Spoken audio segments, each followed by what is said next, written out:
ಸದ್ಗುರು, ಈ ಸಂಕಲ್ಪ ಅಂದರೆ ಏನು, ಇದರ ಅರ್ಥವಾದರೂ ಏನು ಎಂದು ನೋಡೋದಾದರೆ ಇದಕ್ಕೊಂದು ಚಿಕ್ಕ ಕಥೆ ಇದೆ. ಈ ಕಥೆಯ ಮೂಲಕ ನಾವು ಅರ್ಥ ಮಾಡಿಕೊಳ್ಳಬೇಕಾಗತ್ತೆ. ಒಮ್ಮೆ ಒಬ್ಬ ವ್ಯಕ್ತಿ ದೇವರನ್ನು ಕಾಣುವ ಇಚ್ಛೆಯಿಂದ ಒಬ್ಬ ಸಾಧುವಿನ ಬಳಿಗೆ ಹೋಗ್ತಾನೆ. ಸ್ವಾಮಿ, ನನಗೆ ದೇವರನ್ನು ತೋರಿಸಿ ಅಂತ ಕೇಳ್ತಾನೆ.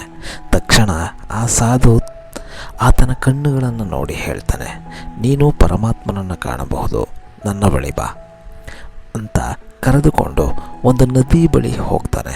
ಮೊದಲು ಸ್ನಾನವನ್ನು ಮುಗಿಸಿಬಿಡೋಣ, ನಂತರ ದೇವರನ್ನು ಕಾಣುವ ಬಗ್ಗೆ ತೀರ್ಮಾನಿಸೋಣ ಎಂದರು.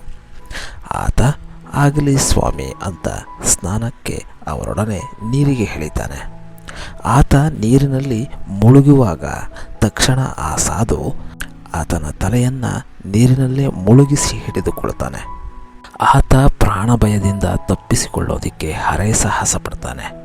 ಕೆಲ ಕ್ಷಣದ ನಂತರ ಆತ ಬಿಡಿಸಿಕೊಂಡು ಹೇಳ್ದ, ನೀವಿದೇನು ಮಾಡ್ತಾ ಇದ್ದೀರಿ, ನನ್ನನ್ನು ಸಾಯಿಸೋದಕ್ಕೆ ಬಯಸ್ತಾ ಇದ್ದೀರಾ ಅಂತ ಕೇಳ್ತಾನೆ. ಆಗ ಸಾಧು ಉತ್ತರಿಸ್ತಾರೆ, ಅದನ್ನು ಬಿಡು, ನೀನು ನೀರಿನಲ್ಲಿ ಮುಳುಗಿದ್ದಾಗ ನಿನ್ನ ಮನಸ್ಸಿನಲ್ಲಿ ಎಂತಹ ಆಲೋಚನೆ ಬಯಕೆಗಳು ಬಂದಿದ್ದವು ಅದನ್ನು ನನಗೆ ಹೇಳು ಅಂತ ಕೇಳ್ತಾರೆ. ತಕ್ಷಣ ಆತ ಹೇಳ್ತಾನೆ, ಇಲ್ಲ, ನನಗೆ ಯಾವ ಬಯಕೆಗಳೂ ಇಲ್ಲ.